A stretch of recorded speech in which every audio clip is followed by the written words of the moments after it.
இன்னைக்கு இந்த வீடியோவில் முட்டை வச்சு ஒரு சூப்பரான ரொம்பவே டேஸ்டியான எக் லாலிபாப் தான் எப்படி செய்யறதுன்னு பார்க்க போகிறோம். இந்த எக் லாலிபாப் ரொம்பவே சிம்பிளாக நம்ம டக்குன்னு செஞ்சு முடிச்சிடலாம். இதை ஈவினிங் டீ டைம் ஸ்நாக்கு உங்கள் குழந்தைங்களுக்கு செஞ்சு கொடுங்க, அவங்க ரொம்பவே விரும்பி சாப்பிடுவாங்க.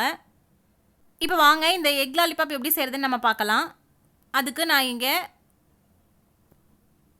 3 முட்டையை இந்த மாதிரி வேக வச்சு தோல் உரிச்சு எடுத்து வச்சுருக்கேன். ஒரு மீடியம் சைஸ் பெரிய வெங்காயத்தை இந்த மாதிரி பொடியாக கட் பண்ணி வச்சுருக்கேன். கூடவே கொஞ்சம் கருவேப்பிலையை நறுக்கி வச்சுருக்கேன். 2 டேபிள் ஸ்பூன் மைதா மாவு எடுத்து வச்சுருக்கேன். நான் இங்கே கம்மியான அளவு தான் எக் லாலிபாப் செய்ய போகிறேன். அதனால் 3 முட்டை மட்டும் வேக வச்சு எடுத்திருக்கேன். நீங்கள் அதிகமாக செஞ்சிங்கன்னா இந்த அளவுகள் அப்படியே அதிகப்படுத்தி செஞ்சுக்கோங்க, ரொம்பவே சூப்பராக வரும். கூடவே 1 டேபிள் ஸ்பூன் மைதா மாவு, 1 டேபிள் ஸ்பூன் கார்ன்ஃப்ளவர் மாவு எடுத்து வச்சுருக்கேன். 1/2 டீஸ்பூன் மல்லித்தூள், 1/2 டீஸ்பூன் கரம் மசாலா தூள், 1/4 டீஸ்பூன் மஞ்சள் தூள், 1 டீஸ்பூன் இஞ்சி பூண்டு பேஸ்ட், 1/2 டீஸ்பூன் மிளகாய் தூள், கொஞ்சமாக உப்பு இதுக்கு தேவையான அளவு எடுத்து வச்சுருக்கேன். நீங்கள் உங்கள் காரத்துக்கு ஏற்ற மாதிரி மிளகாய் தூள் எடுத்து வச்சுக்கோங்க. இதுக்கப்புறம் நான் இங்கே கொஞ்சமாக பிரெட் க்ரம்ஸ் எடுத்து வச்சுருக்கேன்.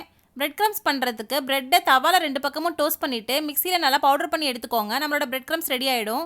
இப்போ இதுவும் அப்படியே இருக்கட்டும்.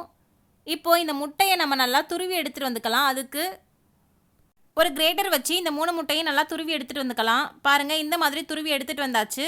இப்போ இதில் நம்ம கட் பண்ணி வச்சுருந்த வெங்காயத்தையும் கருவேப்பிலையும் சேர்த்துக்கலாம். வெங்காயம் சேர்த்ததுக்கப்புறமா நம்ம எடுத்து வச்சுருந்த மசாலா பொருட்களையும் இதில் சேர்த்துக்கலாம். இதுக்கப்புறம் நம்ம எடுத்து வச்சுருந்த 2 டேபிள் ஸ்பூன் மைதா மாவையும் இதில் சேர்த்துக்கோங்க. சேர்த்துட்டு இதை நல்லா கை வச்சு பிசைஞ்சு விட்டுக்கோங்க.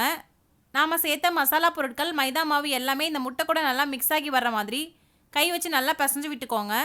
அப்போ தான் நம்மளோட எக் லாலிபாப் ரொம்பவே டேஸ்டியாக இருக்கும். இப்போ இந்த மாதிரி நல்லா பிசைஞ்சு எடுத்ததுக்கப்புறமா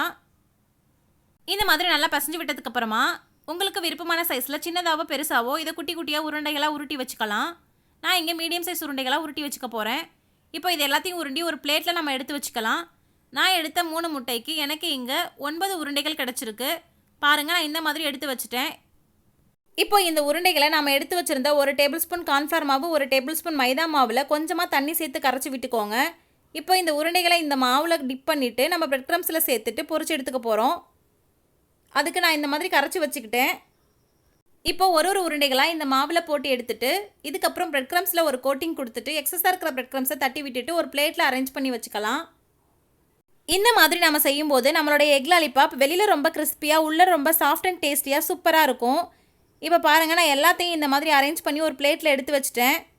இதை கண்டிப்பாக நீங்கள் உங்கள் குழந்தைங்களுக்கு செஞ்சு கொடுங்க, அவங்க ரொம்பவே விரும்பி சாப்பிடுவாங்க. அடிக்கடி நீங்களே உங்கள் வீட்டில் செய்ய ஆரம்பிச்சிருவீங்க. இப்போது இதை நம்ம எண்ணெயில் போட்டு பொரிச்சு எடுத்துக்கலாம். அதுக்கு நான் இங்கே ஸ்டவ் ஆன் பண்ணி ஒரு கடாய் வச்சுக்கோங்க. அதில் இதை பொரிச்செடுக்கிறதுக்கு தேவையான அளவு எண்ணெய் சேர்த்துக்கோங்க. இப்போ இந்த எண்ணெய் சூடாகி வரட்டும். எண்ணெய் அதிக சூட்டில் இருக்கக்கூடாது, மிதமான சூட்டில் தான் இருக்கணும். ஸ்டவ்வை லோ ஃப்ளேம்லேயே வச்சுட்டு இதை நம்ம ஒவ்வொன்றா சேர்த்து பொரிச்சு எடுத்துக்கலாம். எண்ணெய் அதிகமான சூட்டில் இருந்ததுன்னா பிரெட் க்ரம்ஸ் வெளியில் சீக்கிரம் கரைஞ்சிடும், உள்ளே வேகாத மாதிரியே இருக்கும். ஸ்டவ்வை லோ ஃப்ளேம்லேயே வச்சுட்டு ஒரு உருண்டைகளாக இதில் சேர்த்துக்கோங்க. சேர்த்துட்டு இதை அடிக்கடி பரட்டி விட்டுக்கோங்க. இது ஒரு கோல்டன் ப்ரௌன் கலர் ஆகி வர வரைக்கும் இதை நல்லா நம்ம ஃப்ரை பண்ணி எடுத்துக்கலாம். இந்த மாதிரி நல்லா ஃப்ரை பண்ணி எடுக்கும்போது நம்மளோட எக் லாலிபாப் ரொம்பவே டேஸ்டியாக இருக்கும். இப்போ இந்த மாதிரி இடையிடையே பரட்டி விட்டுக்கோங்க.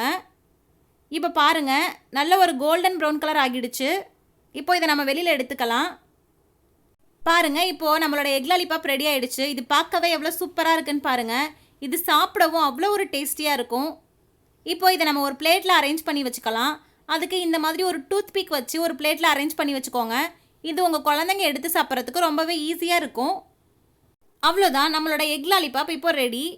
இதை கண்டிப்பாக நீங்களும் உங்கள் வீட்டில் ட்ரை பண்ணி பார்த்துட்டு எப்படி இருந்ததுன்னு மறக்காமல் கமெண்ட்டில் சொல்லுங்கள். இந்த வீடியோ உங்களுக்கு பிடிச்சிருந்ததுன்னா லைக் பண்ணுங்கள், ஷேர் பண்ணுங்கள்.